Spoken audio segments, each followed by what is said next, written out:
Hola, ¿cómo están? Quiero contarles de qué escribo mi artículo de esta semana en el Universal, donde publico todos los domingos, que se trata sobre Venezuela, qué hacer frente a Venezuela. Parto yo de la idea de que es claro que Nicolás Maduro no representa un régimen democrático, que claramente es un gobierno autoritario, donde, bueno, si en el caso de Hugo Chávez hay que reconocer que llegó como producto de una legítima movilización social vasta, profunda, que gozó de un incuestionable apoyo de la mayoría de los venezolanos, que había elecciones libres, justas, democráticas, y había un régimen de libertades civiles y políticas que más o menos funcionaba.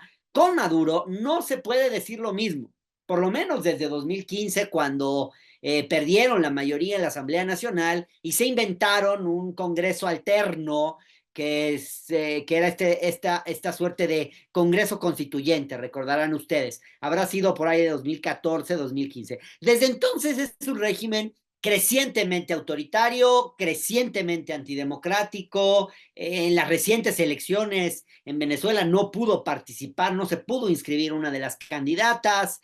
Ha habido persecución política a los opositores, en fin, y no estoy defendiendo a la derecha venezolana, desde luego. Me parece impresentable la derecha venezolana, me parece que sí, se puede decir que tiene tintes fascistas y lo que ustedes quieran. Incluso que tiene un apoyo de Estados Unidos. En fin, se pueden decir muchas cosas sobre la oposición venezolana, de sus posturas políticas, de su propia actitud y su coqueteo con la violencia, pero hay que decir que eso no le quita responsabilidades al régimen madurista, y yo creo que la izquierda tiene que reconocer que es un régimen hoy indefendible, y que no solo eso, desprestigia al conjunto de las izquierdas, porque es muy común que asocien a la izquierda, a ciertas izquierdas, como algo parecido a Venezuela, como, en fin, no me amplío en esa discusión porque es otro el tema que abordo yo en este artículo, y es lo que tiene que ver con las recientes elecciones. Estas elecciones, como ustedes saben, despiertan serias dudas, como lo ha señalado el reciente comunicado del Centro Carter, una instancia, hay que decirlo, reconocida tanto por el oficialismo como por la oposición, que participó como observador en estas elecciones.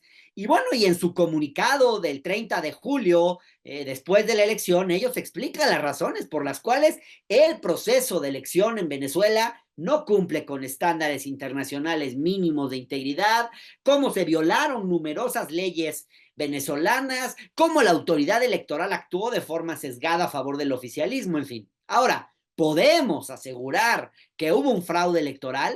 Pues no, no sin los elementos. Podemos opinar, claro, a la ligera, pero podemos decir que ganó tal o que perdió tal. No podemos hasta que no exista no se muestren las actas y no se transparente el proceso. Y eso es lo que se está demandando y es a lo que se resiste el régimen de Nicolás Maduro. En fin, las posturas de la comunidad internacional podríamos decir que son de tres tipos, se agrupan en tres diferentes conjuntos de países. Por un lado está en un extremo, digamos, un grupo de países que por razones políticas de conveniencia de sus intereses están con Maduro, o por razones ideológicas. Está el caso de Bolivia, que es integrante del ALBA y siempre ha tenido una relación muy cercana a Venezuela, y luego países que yo diría dudosamente democráticos, como Nicaragua, como Rusia, como China, como Irán, como Cuba o como algunas naciones africanas. Luego, en el extremo opuesto, también por razones de intereses de esos países, como también por razones ideológicas, está, bueno, pues este grupo de países liderado por Estados Unidos, que junto con Perú, Ecuador, Argentina, Costa Rica, salen a desconocer el triunfo de Guaidó y a poner en duda los resultados oficiales, a exigir también el esclarecimiento, pero en muchos casos ya reconociendo a Edmundo González como el que ganó con una abrumadora mayoría. Eso dice Anthony Blinken, como si él fuera una autoridad electoral, ¿no? Entonces yo digo, bueno, entre estos dos extremos, pues pobre Venezuela y pobres venezolanos, porque, pues primero, a partir de qué información y con qué autoridad pueden unos u otros países salir a decretar quién es ganador o quién es perdedor. La verdad es que no hay elementos para salir a afirmar eso con contundencia. Eh, por eso creo que es positivo que entre estos dos extremos político-ideológicos que acabo de mencionar exista un tercer grupo de países integrado por Colombia, Brasil y México que están buscando erigirse como un instrumento para acercar posturas entre el oficialismo y la oposición venezolana, promover el diálogo y, claro, sin adoptar una postura injerencista o intervencionista de salir a decir te reconozco a ti González o te reconozco a ti Maduro o ganaste tú o ganaste no. Más bien lo que hacen es exigir que se transparente el proceso, que se muestren las actas, que se aclare la elección. Es decir, bueno, bueno, tú dices que ganaste Maduro, demuéstralo. Demuestra cómo fue que ganaste. Y yo creo que esa es la postura razonable del presidente López Obrador, que pues está diciendo hay que tener una postura consistente con lo que demandábamos nosotros en 2006, que era el recuento, y que hipócritamente hoy la oposición exige en Venezuela cuando en 2006 no quisieron el recuento en México. Y me parece muy razonable que López Obrador exija esto. Quiero decir que esta postura de hacer el recuento también es apoyada por el famoso Grupo de Puebla, una instancia que agrupa a título personal a expresidentes y líderes progresistas y de izquierda de la región, excepto Venezuela, entiendo que Venezuela no está, y excepto Nicaragua, porque de alguna forma son países de izquierda, pero se considera como izquierda democrática.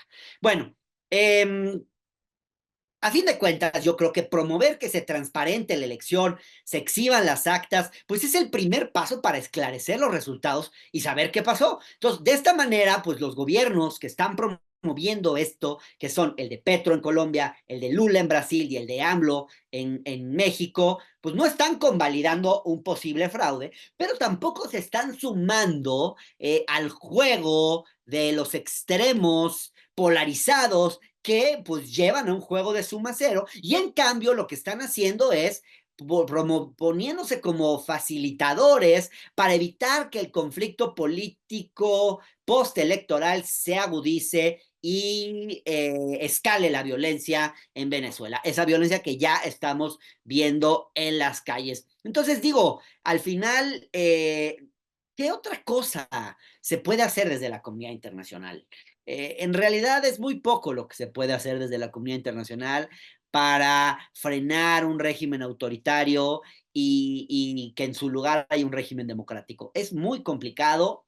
¿Y qué se puede hacer desde la diplomacia que sea medianamente útil e inteligente para promover? ¿Qué se puede hacer? Pues yo digo, pues hacer que las partes hablen, dialoguen y acuerden lograr una solución pacífica. Lamentablemente, desde la diplomacia no se puede hacer mucho más. Nuestro gobierno, además, hay que decir, el de López Obrador, no podría actuar de otra manera después de que en 2021 pues promovió, facilitó que se celebraran acuerdos entre la oposición y el gobierno venezolano, acuerdos que empezaron a discutirse en México y finalmente se firmaron en Barbados. Y bueno, claro, algunos podrían decir, bueno, pero ¿de qué sirvieron esos acuerdos? ¿De qué sirvieron esas negociaciones si ahora la historia se repite, si el régimen sigue en el poder y no parece dispuesto a dar un paso al costado? Y yo entiendo que haya venezolanos impacientes frente a la situación en su país. No debe ser fácil vivir en Venezuela y vean ustedes, es un país que un tercio de su población ha tenido que irse. O sea, el éxodo venezolano es una cosa, debe ser peor que el éxodo en Siria. Entonces, entiendo esos reclamos, pero creo que aún si no hubiera habido estos acuerdos que se hicieron en México, pues no hubieran podido calendarizarse estas elecciones porque no había una periodización clara. Y además, pues fue posible la participación de observadores internacionales. Claro, podemos decir que es poca cosa, pero también hay que considerar que en Venezuela, como decía el buen Emil Cioran, la situación siempre es susceptible de empeorar. Les dejo este comentario o déjenme sus opiniones ahí en los comentarios, por favor. Suscríbanse a mi canal de YouTube, el canal de Hernán. Si quieren, también me pueden seguir en mi fanpage en Facebook, en Twitter, donde estoy siempre muy activo, @Hernán Gómez B. Bueno, los domingos en el Universal, desde luego, algunos miércoles, escribo también en la versión online, no todos. La visita incómoda por el canal del Congreso los jueves. Los miércoles estoy con Luis Cárdenas y Juan Ignacio Zavala en MBS, una mesa de debate, aunque ahora en octubre vamos a tener un receso vacacional. Y luego, claro, en la octava, Radio Centro, los lunes y los miércoles a las 6:45, 88.1 de FM, radio, y también pueden seguir los contenidos en vivo en la página de la octava. Y échenle un ojo a mi página web, www.hernangomez.com.mx. Saludos y buena semana.